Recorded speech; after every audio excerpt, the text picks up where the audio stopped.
welcome back to Get Better at Business. I am Travis Richards, your host. Today we are joined by James Benham. And thanks for coming on the show. We really appreciate it. Howdy.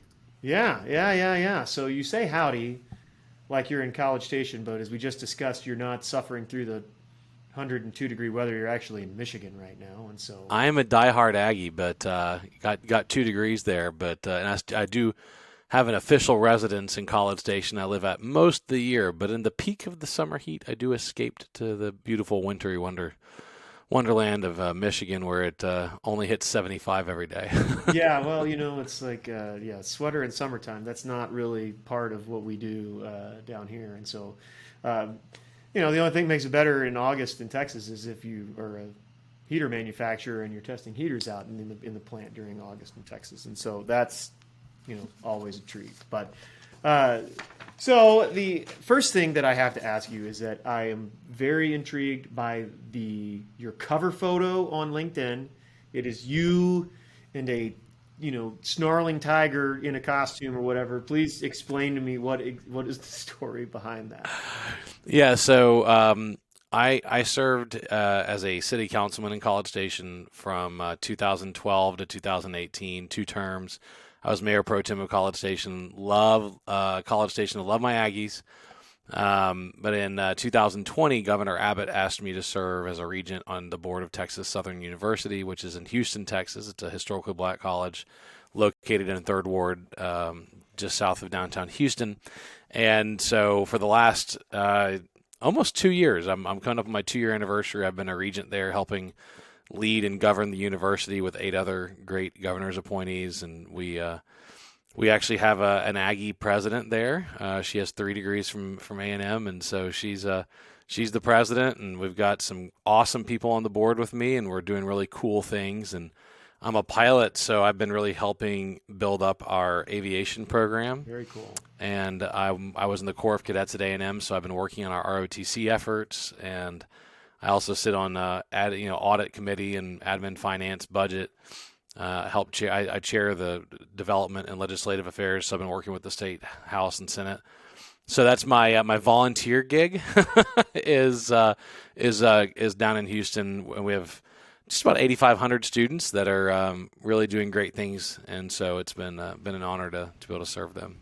Yeah. Well, so you mentioned that you were a cadet, and you were also an entrepreneur and have known that about yourself for a long time. I'm curious about what was your experience like in the Corps? Anybody who's listening and is not an Aggie, the Corps of Cadets, it's kind of akin to a lifestyle like what you might live at a military academy. It's very regimented. You wear a uniform every day. You got, whenever you're a freshman, they kind of kick you around and the upperclassmen yell at you and all that stuff.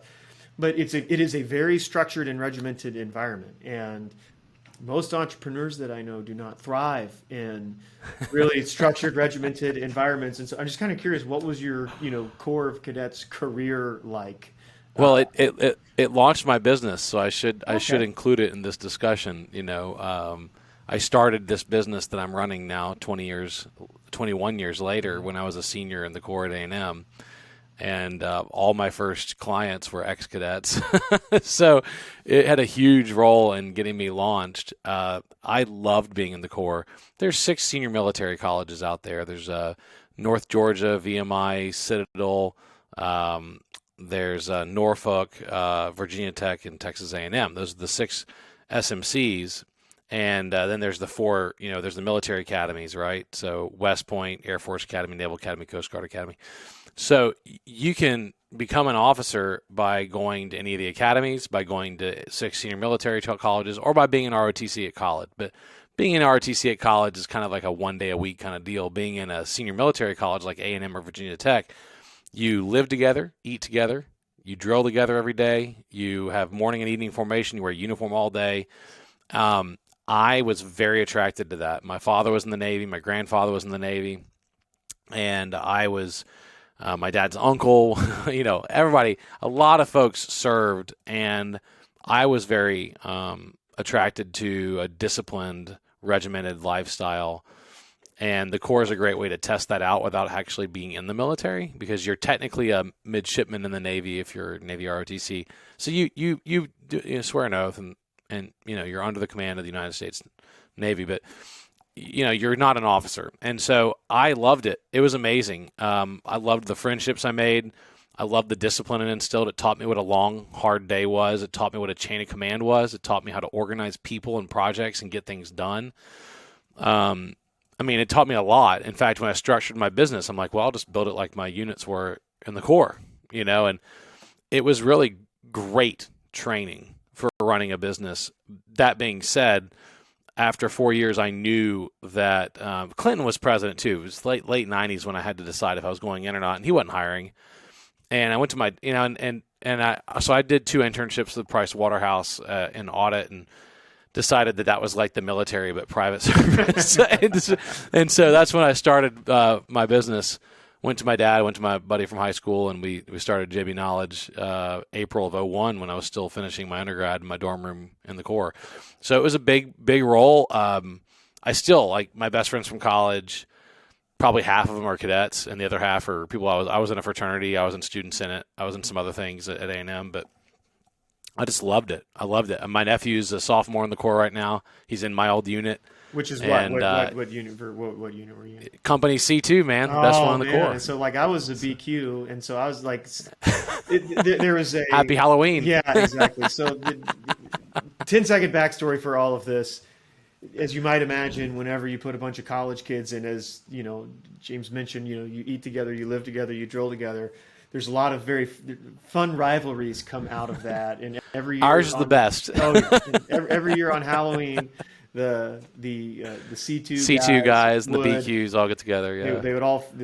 Was it the night of the Great Pumpkin? Isn't that what it? Flight of the Great Pumpkin. Yeah, and so they try to take this rotten, disgusting pumpkin and dump it into our dorm room, and hilarity ensues.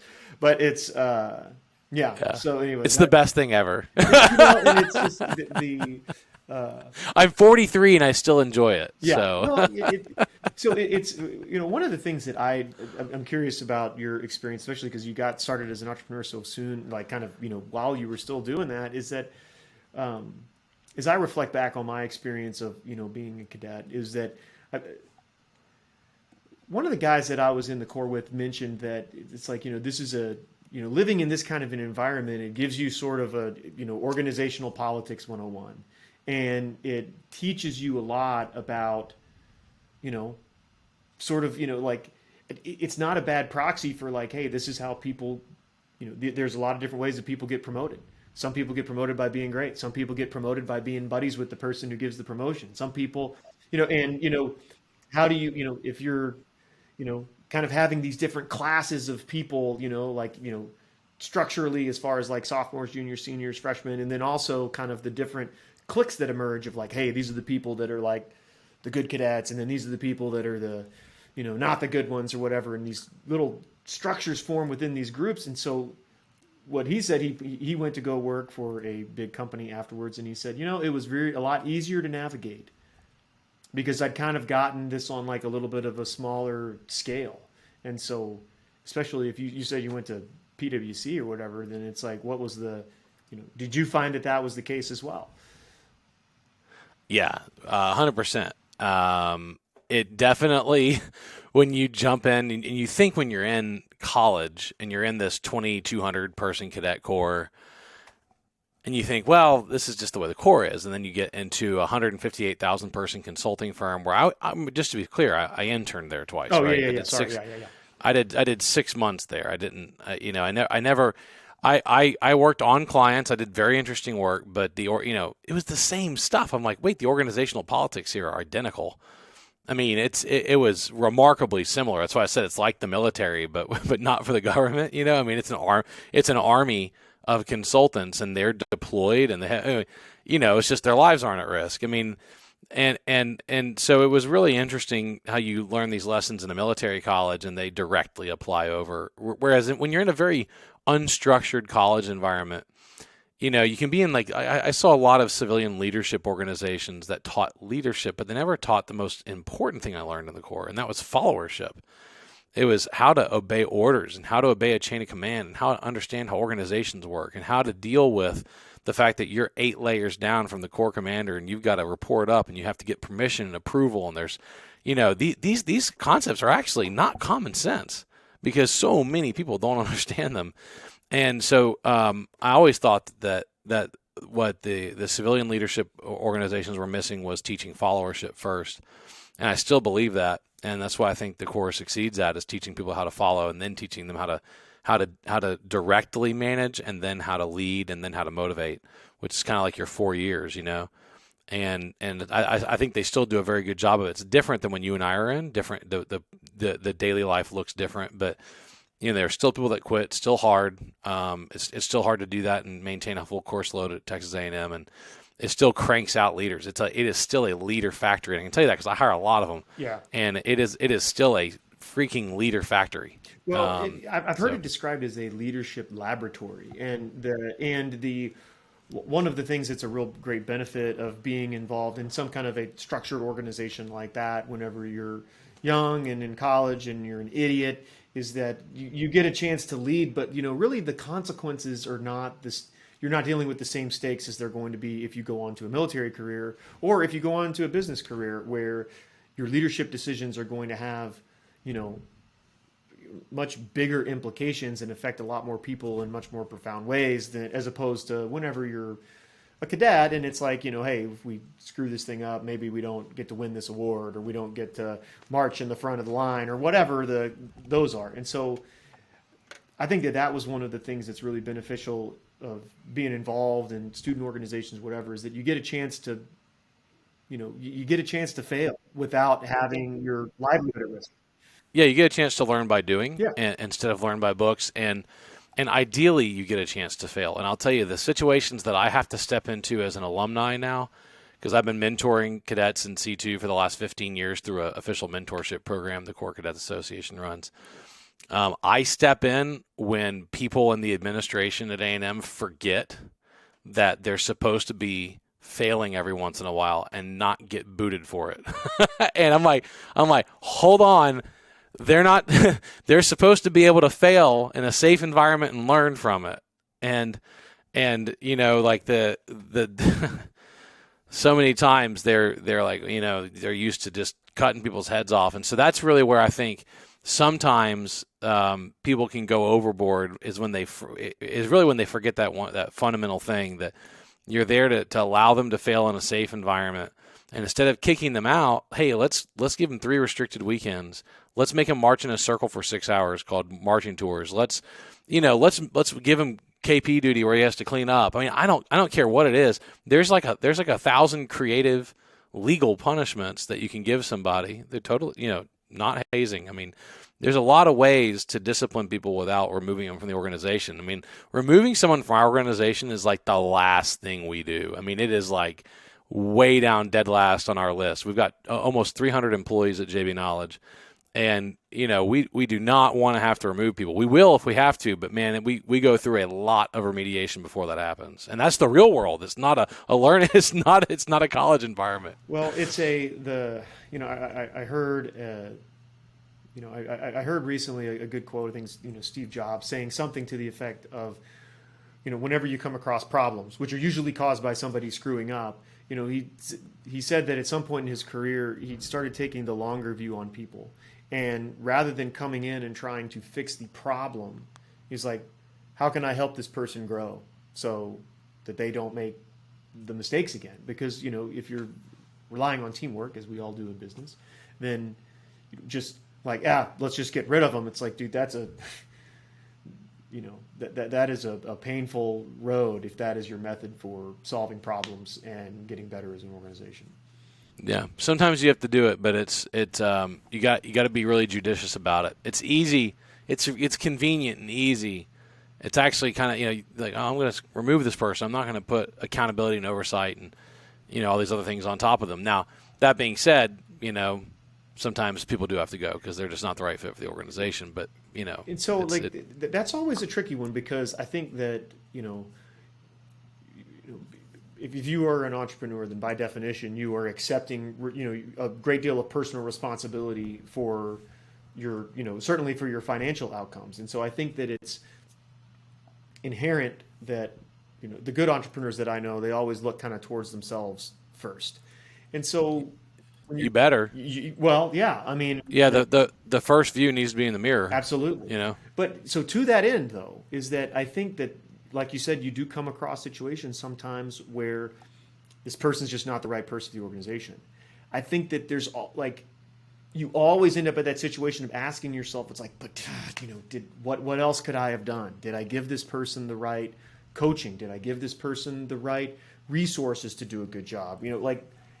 I guess, how do you marry those two things up of taking on that helping of personal responsibility while also saying sometimes people just aren't right. How do you balance? Yeah, segue into the favorite process for you and me, EOS, right? I mean, I brought my business onto EOS 7 years ago, and there's 20 major tools in EOS. I'll say I definitely love the People Analyzer, being able to rate people on GWC. So just for people that aren't familiar with the lexicon, just kind of, the People Analyzer is a great tool. Give kind of an overview of what it means. So EOS is a methodology for running our business designed to achieve vision, traction, and health. It is a system designed to produce results, hold people accountable, and to achieve things on a weekly and quarterly basis so you can achieve your 1, 3, and 10-year plan, picture, and target. So EOS is not a software product, although there is software to enforce it. It's a way of doing things. The People Analyzer is a tool we run every 90 days on every person in our company. All 275 get evaluated every single quarter. And they're evaluated on a really simple metric. Most personnel evaluations are way too complicated, way too long. Nobody reads them. They're not extremely helpful. They're mostly bureaucratic, legal HR BS. And the way EOS does it, I love. We do it every 90 days for all of our people. It's, do you GWC? Do you get your job? Do you want your job? And do you have the capacity to do your job? And the response to each question in the People Analyzer is, plus, minus, or minus. And plus means 90% of the time or better. So it allows for some imperfection. So, if you get your job 90+% of the time, if you want your job 90+% of the time, if you have the capacity, then you're a plus. So you have 3 pluses. Then you have the for us, the 6 core values of JB Knowledge. And, do you meet those plus, minus, or minus? And then your role, like your roles that are on the accountability chart. So it's a really nice, simple way of evaluating people that very clearly identifies when they have a problem in an area that they have to work on. And that is how we've tried to take some of the emotion out of it, although there's always feelings involved. And it's certainly how we've tried hard to evaluate people before we hire them. EOS promotes personality typing. They promote Colby. We use predictive index. Predictive index I find to be a lot better. But it's a really great way to identify what kind of person you're dealing with. And you have to answer to me, Travis. You got to answer 2 questions. First thing, are they the right person? Second thing, are they the right seat? That's Jim Collins, to EOS directly there. If they're the right person, they meet the values. If they're the right seat, then they match the roles. It's really, really simple, right? So, are they the right person? Do they meet our 6 core values? Do the right thing even when no one's looking. Be self-motivated and resourceful. Show respect to everyone. Be a JBK ambassador 24/7. Think lean. Have each other's backs. Enjoy the ride and geek out. Right. So, and we ask them to memorize that, because I say if you can't repeat it, you don't believe it. It's like if you're a Christian and you don't know John 3:16, you might want to work on it. Right. Like it's kind of fundamental. If you're, there's a lot of different beliefs you have. Like if you're an Aggie and you don't know the Aggie Code of Honor, that Aggies don't lie, cheat, steal, or tolerate those who do. That's kind of fundamental to being an Aggie, right? So I think in company culture, you should know your values, memorize them, be able to repeat them, but then live them out. And there have been times when I've got a minus, and there's been times. I mean, I have bad days. I have bad days too, And so I have to be held accountable by my business partner. But that's really how we approach it is right person, do they meet the values? Right seat, do they GWC, get the job wanted, have the capacity to do it, and then do they meet the roles? Because we have some of the best people, best leaders in my company started in a completely different division of the business and we transferred them because they were literally right person sitting in the wrong seat. Yeah.